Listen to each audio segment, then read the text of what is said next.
The posterior chain rampage continues, and if I'm honest, these sessions are getting harder and harder. These deficit pulls, they were kind of fun for the first couple of sessions, but now I'm actually getting smashed. I'm just not recovering. I'm not recovering quick enough to do this twice a week. So I've had 2 rest days. When I say rest days, I'm talking about training rest days. I had 2 12-hour nursing shifts. But I've had 2 days off of no, serious pulling. Coming today and my back is feeling not sore, just tight. Like the whole DOMS thing has kind of settled down a fair bit. Feeling tight, all in my lower back. I was expecting I would feel hamstrings, glutes, adductors, all that stuff, but nothing. It's just the lower back that's copping it. These deficit pulls are really putting a stretch on the lumbar. It's just the positions that I'm assuming in these pulls is just very rough on the lower back. So today I worked up to 240, failed 240.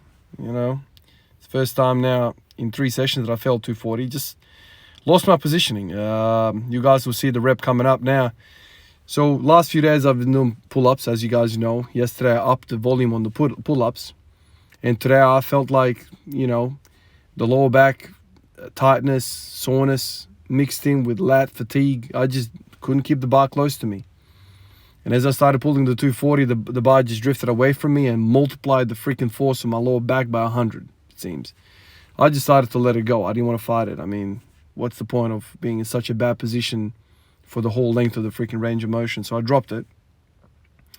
Sat there for a little bit, thought about it. And so then instead of doing 220 for a bunch of 3s, I went down to 200 and I did, 3 sets of 5. And that was it. So that's what's happening right now.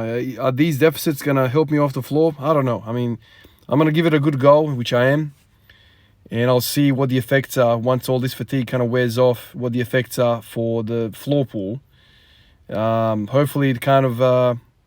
has the same impact that the RDLs at the start of the year had. If these deficit pulls don't help me as much as I was hoping, I'll stay still on the trend of, posterior chain training, but I'll go back to the RDLs. I'll go back to what's worked, and I'll just hammer the hell out of that. Instead of walking out the 200 for 5x5 like I did at the start of the year with the RDLs, I'll just pick it up from the floor and do the RDLs. So that's kind of the plan that I have right now. But I'm feeling sore in my back, man. I won't lie to you. And I'm not really looking forward to the sessions anymore. Like, it's just proper war. Especially on days like this where the body just does not want to, reach down that low, and pick the bar up. So that was basically the session. I wasn't really happy with it. But after that, with a spent upper body, a spent, lower back and, basically upper body as well with the lats, I went to some front squats. And anytime, I think I've said this before to you guys, anytime I feel fatigue through the core or the spine, like lower back particularly, I like to go to pause squats. The reason for that is there's very good control on the way down and really good control on the way up. And with that in mind, usually the weight's also kept lower, because what we can pause squat is usually lower than what we can normally squat. Today, though, I was surprised to hit 160 for a very good solid pause at the ATG, right? So I was pausing all the way at the bottom front squat. So one thing that is obvious already to me, purely by doing the 160 pause front squat, is that I'm feeling extremely confident in the hole with this lower back work that I've been doing the last few weeks, thanks to deficit pulls. It's weird, right? You'd expect, front squats to be all quads and upper back and whatever, but I feel this connection to my lower back now. I feel where my lower back is. It's always freaking sore now. Day in, day out, I've got soreness in my lower back. And I'm sure I've put on some muscle in the last few weeks there. Like, I feel my erectors are popping all the time. Every time I kind of reach around and grab the erectors, they feel like they're pumped non-stop. And this, maybe it's a CNS, this connection that I have with the muscle, or maybe even some strength gain, He's helping me stay really tight in the bottom of the ATG position. And it makes me think right away, this is probably really good for butt wink. So all of you guys that are experiencing butt wink, you most likely just have a weak lower back. Or, in other words, we can say weak core. Because for you to maintain a flat lower back, a few things need to happen. Obviously, lower erectors need to be strong to resist that rounding. And also, that force that the lower erectors are producing are coupled, the force is coupled with what the psoas muscle is also doing. Because the psoas muscle is this internal thing that we don't see, but it pulls on the lower back, right? The origin of that muscle group, the psoas, T12 to L5, and it inserts into the femur. And so when those 2 points get together, or as let's just say we contract the psoas, the lower back becomes flat, or we hyperextend the back if we really, really clench down on the psoas. So the lower back muscles, psoas and the lower erectors together work to have that flat back that we all desire when we are squatting, when we are deadlifting and all of that. So when we are hip hinging like crazy, like in a deficit pull, there are huge demands on the lower back to keep flat, right? That's the whole freaking mission with deadlifting. Keep the lower back flat. At least in my eyes, I don't know, there's a lot of experts out there who are pulling stupid numbers who actually say rounding is not too bad. I don't know if rounding in the lower back is bad. I could never do that myself. But, thoracic, mid-back, all that stuff, that's rounding in that, and that's probably less risky. But if you're a beginner, probably even an intermediate, I would say just keep that thing straight all the way, man. Makes the most sense to me, makes the most health sense to me. So that's why I do what I do. So I'm feeling quite strong in the lower back. And, when I hit that 160, I thought to myself, gee, let's go back to back squats now. I know, I was exhausted, right? After that 160 front squat, I was done. But then my mind kept kind of running that experiment of, let me see how the lower back feels in back squats, a bit more demand there with the kind of more leaning forward. So I go to the back squat, work up to 180, fail 180. I just did not have the strength in me at all left. I was done. So I failed the 240 deficit deadlift. I failed the 180 back squat. I had pretty good moment there with the front squats. So now I'm kind of walking out and I'm thinking to myself, what do I know about muscles and what do I know about recovery? Freaking blood. So in the last few times I've done these deficit deadlifts, I would literally do 3x3 as the last portion of that session. And then last time I did some calf raises, I went home. That is not enough blood, man. That is not enough blood. It just isn't. Even the 5x5 RDLs that I did at the start of the year, it's not enough, man. There's not enough blood there. It's kind of like what I've been saying with the back squats and the front squats. Triples, fives, all that. It's all great with heavy ass weight. That's the tension part sorted. Lots of tension to those muscles. But where's the blood? How much perfusion, how much circulation are we really getting from a 3x3? 9 freaking reps. Well, I'll tell you, we're getting jack shit. We're not getting anything. Right? When I do the high rep squats, body feels freaking mint. Absolutely mint. Everything is lubricated. There's blood everywhere. Nutrition is coming in. Waste products are coming out. That's what circulation brings, man. The blood is the life force. That really is the lubrication of our body. We need blood perfusion. This is why diabetes is really bad for you, right? Because it brings peripheral neuropathy. If you guys don't know what that is, the high contents of sugar in your blood for many, many years on end basically wreaks havoc through your system on many, many fronts. It kills your kidneys. Why does it kill your kidneys? Well, here we go again with an advanced lecture, medical freaking nursing lecture. The reason it destroys your kidneys is because the blood is thick, right? If you've got a glass of water and you keep dumping sugar in it, eventually the consistency is going to get quite thicker, right? You're gonna have freaking solids in there, right? It's not like normal running water. So if you just picture that viscosity, increased viscosity, the thickness running through your system, the number one thing that you think of, there's few things, but it's all kind of like a cascade of events. The kidney is just a filter, and if it's continuously getting smashed by these thick blood, it has a hard time to filter all that stuff, and some of these nephrons, right? Don't get too deep, but the filtration system gets damaged, and then you start damaging your kidneys. That in fact makes your blood pressure go up high. High blood pressure does many different things. It can freaking give you dementia, right? Vascular dementia. It just keeps pounding in your brain. High blood pressure is very bad for many different things. And also it gives you peripheral neuropathy because those fine, really fine capillary networks, like the last bit of the circulation system. So you got arteries that go from big to really small, and then these capillaries, which are like everywhere, they have a hard time, the blood has a hard time getting through these fine vessels, and they kind of basically stop, right? So the perfusion stops. And so then you get really poor perfusion to your feet, to your hands. And then because you don't get perfusion to that, the nerve endings start to die because they're not getting freaking nutrition because of the roadworks are blocked up with this thick blood. So then the nerves start to die. And what happens then? Well, you're walking around, you hit your toe on something.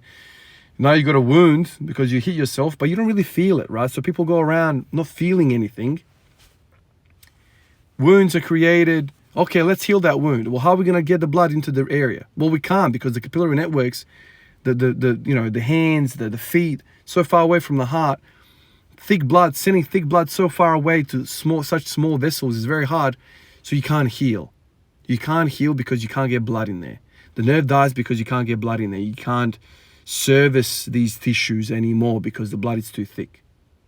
And the blood is too thick because the insulin is not there. Blah. We can go deeper and deeper on what causes that. Diet, there's type 1 diabetes as well.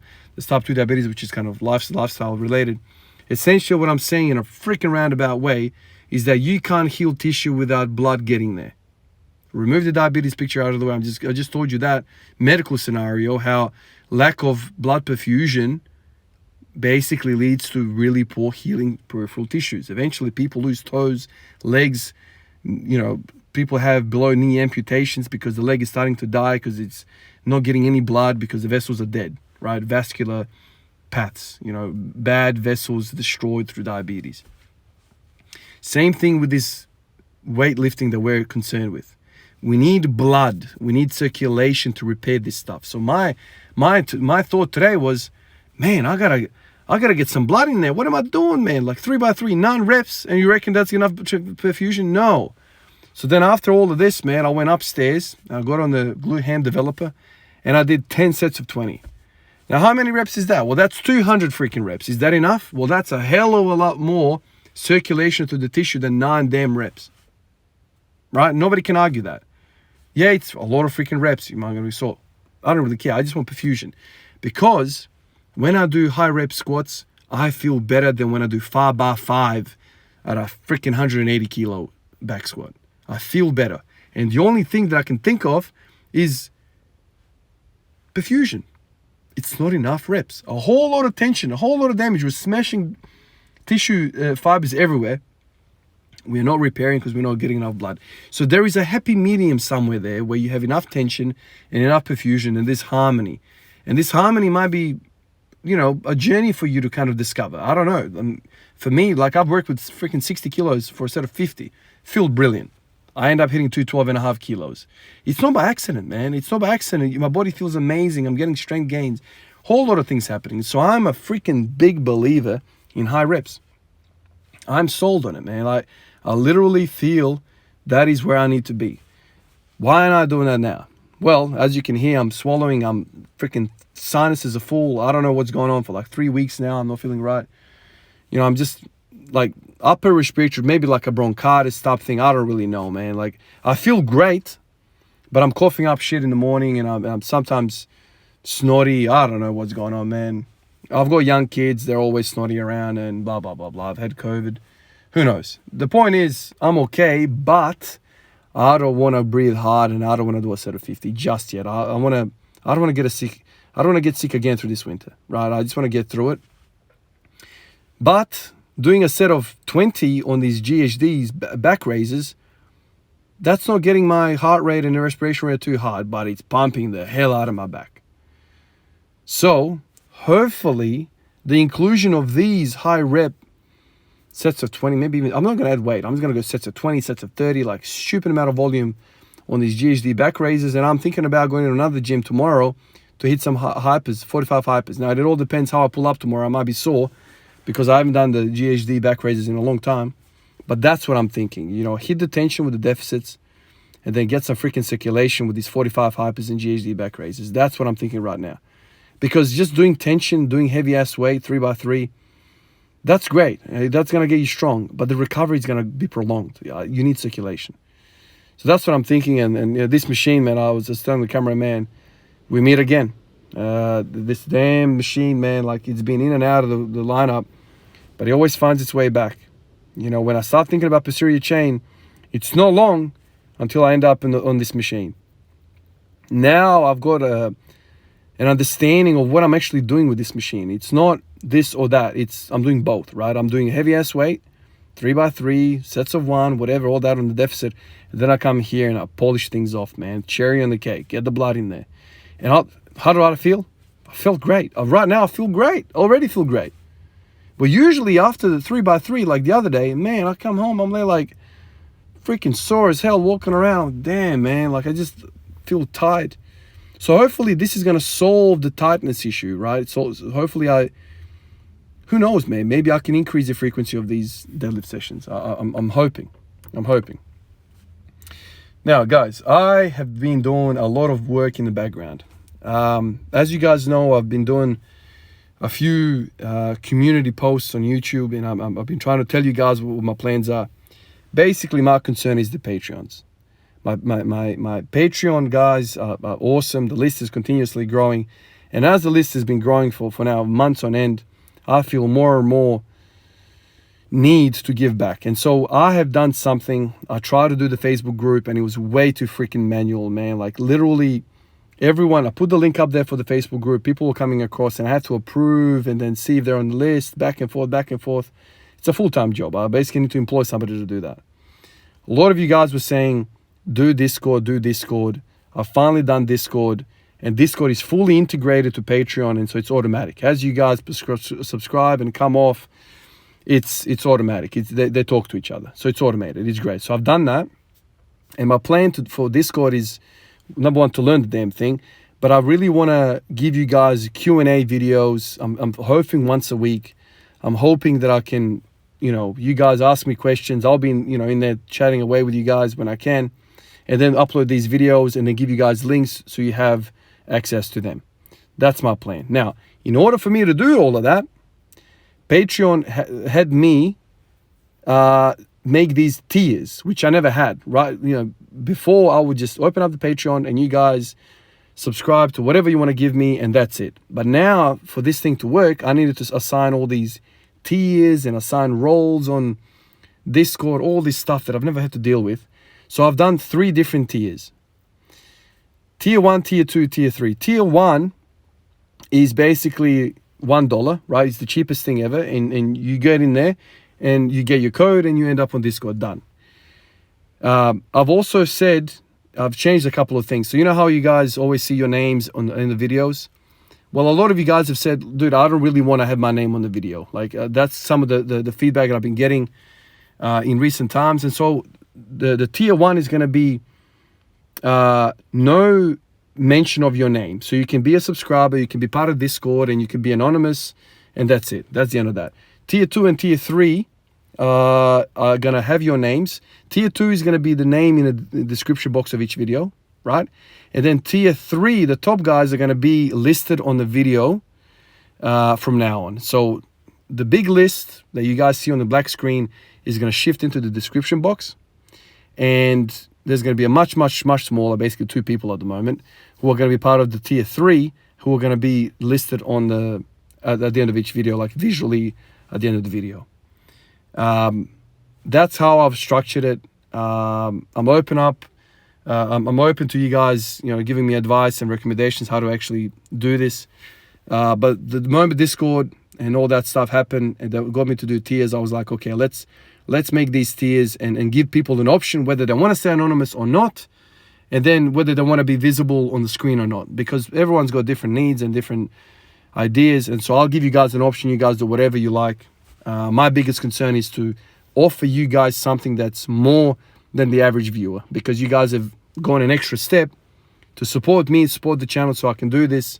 It gives me more time away from work, so I can actually make these videos and invest and grow the community, and so forth and so forth. Now, today's going to be the last video of this structure. We'll see all these names. All these names, like I said, are going to be in the description box. But I want to mention all of these names which have come on, okay? So the first two names I'm going to mention, they're going to be special thanks. They're going to be on the screen from now on. That's Taylor Gunn and Samuel Richards. These fellas have been Top Gun Patreons for some time now. So I really appreciate you guys, and you guys are going to be now front and center. And then there's 1, 2, 3, there's 7 more people that I want to mention. And I'll go one by one. I'll thank each and every one of you guys. These are all new guys. Finn McSwiggan, David Doran, Will, Liam Burns, Adam Gransicki, Captain Insano, and Josu Guzman. All of these guys have come up ever since I kind of made this Discord Patreon connection. So that's all growing really well over there. Bear with me, guys, because I'm still kind of rough and I don't really know what I'm doing there yet. But I've done a Q&A video today, and I'm going to be uploading that, as long as so that's going to go to the Discord crew, and this video is going to go to everyone. So I've got a lot of work to do. I've been freaking busy last few days, fellas. But major changes needs major works, and all of this was motivated by you guys reaching out and supporting. Literally, it's, you know, it's a lot of effort, but it's justified because you guys are reaching out and supporting me, and I can't freaking sleep at night getting so much positivity and not doing anything extra for you guys, because you guys are doing extra stuff for me, extra support. So that's where I'm at right now. It's probably subject to change. I'm open to your guys' suggestions. I'm happy that a lot of you guys are familiar with Discord, and you'll be able to kind of show me the ropes and whatever and ideas. Right now, my number one idea with Discord is Q&A videos.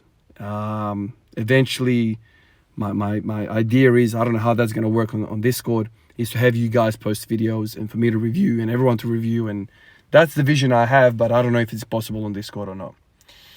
Anyway, guys, appreciate you. Appreciate all of you guys as always. I'll catch you guys tomorrow. Maybe I'll do some more hypers, 45 hypers or GHD, something. Let's see how I pull up tomorrow. As always, guys, much appreciated, and I'll catch you guys in the next one. Peace out.